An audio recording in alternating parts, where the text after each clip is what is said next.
Europe 1 Soir Week-end. 19h, 21h, Pascal de la Tour du Pin. Il est 20h14 sur Europe 1. Merci d'être avec nous. Franck Tapiro est dans ce studio. Bonsoir Franck Tapiro. Bonsoir Pascal. Merci d'être là. Évidemment, on va parler avec vous de cette explosion de l'antisémitisme en France, antisémitisme décomplexé, avec cette illustration, de cette agression.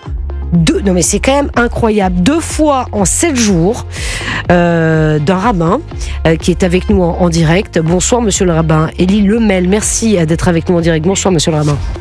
Bonsoir. Vous avez été agressé 2 fois en 7 jours, pas dans la même ville et pas avec les mêmes agresseurs. On est évidemment outré, désespéré de cette situation. D'abord j'ai envie de vous dire, monsieur le rabbin, comment allez-vous ce soir ? Grâce à Dieu, écoutez, je vais bien. Je vais bien avec un beau cocard sur la tête, et voilà. Mais bon, il faut gérer maintenant, il faut avancer, tout simplement. Un cocard sur la tête. Donc la semaine dernière, c'était 3 individus, je crois, avinés, qui s'en sont pris à vous, à Deauville, dans le Calvados. Coup de poing dans le ventre, je crois. Coup de poing dans le ventre, me dit Franck Tapiro. Que s'est-il passé, monsieur le rabbin ? Écoutez, c'est très simple. La semaine dernière, je suis à Deauville parce que, tout simplement, j'allais donner des cours, et puis je suis dans la rue, 3 personnes me barrent le chemin, pensant que j'allais fuir sans doute comme un lapin. Donc j'ai continué à avancer, l'un d'eux se pousse un petit peu, j'avance, et puis à ce moment-là, eh bien, je reçois un bon coup dans l'estomac. Voilà, donc... gratuitement, bien sûr. Gratuitement, évidemment, je me retourne vers la personne. Le kippa, c'est ce que j'explique aux auditeurs d'Europe 1. Vous savez, c'est comment on dit, pas ce chapeau, ce couvre-chef. Voilà, couvre-chef, merci beaucoup, que portent les personnes de la communauté juive, les hommes en l'occurrence. Et là, aujourd'hui, vous êtes agressé par, semble-t-il, un Palestinien sans papier, qui n'avait rien à faire en France. Que s'est-il passé là aussi, monsieur le rabbin ? Alors là, écoutez, c'est très curieux. Je suis à Neuilly, j'avais rendez-vous avec une personne, et tout simplement, on s'est posé dans un bar pour prendre un café parce que personne ne devait parler avec moi. Et puis à un moment, j'ai l'impression qu'il y a une cheminée qui me tombe sur la tête, c'est-à-dire puisqu'il m'attaquait par derrière, et évidemment, je pouvais même pas imaginer une chose pareille. Cette cheminée me tombe sur la tête, et puis j'entends arrêtez-le. Et là, j'ai compris qu'on venait de m'agresser à nouveau. Le coup était extrêmement violent, et je remercie le ciel de n'avoir pas été plus atteint. Bon, bien sûr, on a fait tous les examens. Je remercie et je félicite les citoyens courageux qui ont couru derrière cette personne, et vraiment, c'est à souligner, c'est beau. Ils m'ont fait penser aussi, vous savez, à ces citoyens français courageux qui, pendant la dernière guerre, ont sauvé mes parents et mes grands-parents en les cachant au péril de leur vie. Et donc, voilà, j'ai retrouvé un petit peu cet élan de solidarité extraordinaire, et voilà. Donc après, ils ont attrapé cette personne, et puis, alors, je pense qu'il m'a vu assis à cette terrasse avec ma kippa et ma barbe, et je sais pas ce qui s'est passé dans sa tête. En tout cas, il a voulu frapper très violemment, clairement.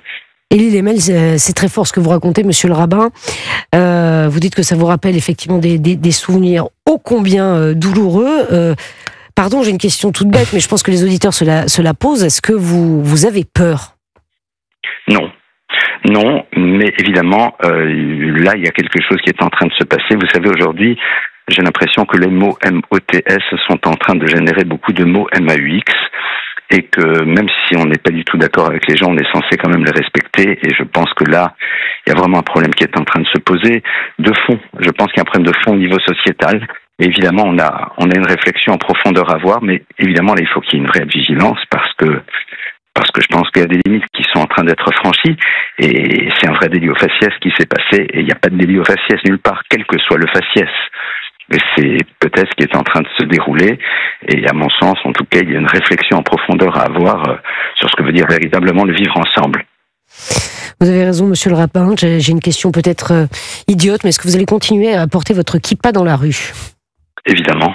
Là, je suis parti à la synagogue où le Shabbat va bientôt rentrer. Oui, je pense que parce que d'abord, c'est pas une revendication identitaire, la kippa. Je peux me promener aussi avec une casquette ou autre chose. Donc, c'est pas une revendication identitaire, c'est pas pour proclamer qui je suis. Voilà. En plus, bon, avec ma barbe, c'est vrai que je suis aisément reconnaissable. Donc, non, il n'y aurait rien de pire que de commencer à se cacher. Mais clairement, vigilance, il doit y avoir. Et c'est bouleversant. C'est bouleversant qu'on réalise qu'on en est là maintenant. Dans la vision de la tradition juive, évidemment, je crois que c'est Viktor Frankl qui disait « On ne doit pas être les enfants de son passé, mais les parents de son futur ». Et on ne repousse pas, comme disaient mes maîtres, l'obscurité à coups de bâton, mais il faut rajouter de la lumière. Et je pense que c'est un devoir impérieux maintenant de rajouter partout de la lumière.